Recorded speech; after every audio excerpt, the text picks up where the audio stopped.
Anong ganap sa mundo ng showbiz? Umiinit ngayon sa social media ang usapan matapos ikumpara ng ilang netizens ang mga asawa nina Izzy Trizona at Sunshine Garcia. Ayon sa mga komento online, may ilan na nagsabing tila controlling umano ang asawa ni Izzy base sa naging pahayag nito sa isang panayam. Bagamat wala namang buong detalye ang sitwasyon, mabilis itong nabigyan ng interpretasyon ng publiko.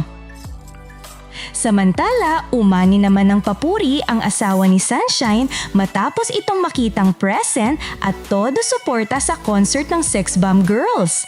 Makikita sa ilang videos na game itong nanonood at nag-e-enjoy habang rumarampa sa stage ang grupo. Dahil dito, hindi naiwasan ng netizens na magkumpara. Isang eksena na tilang supportive husband goals kontra sa isyong controlling narrative.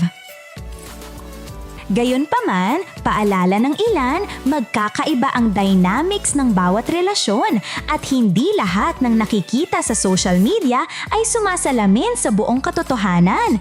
Isang clip o pahayag lang ay hindi sapat para husgahan ang kabuuang samahan ng mag-asawa. Pero dahil showbiz ito, hindi talaga maiiwasan ang opinyon, reaksyon at comparison ng publiko. Sa tingin ninyo, fair ba ang paghahambing ng netizens o masyado lang mabilis maghusga ang mga tao based sa nakikita online?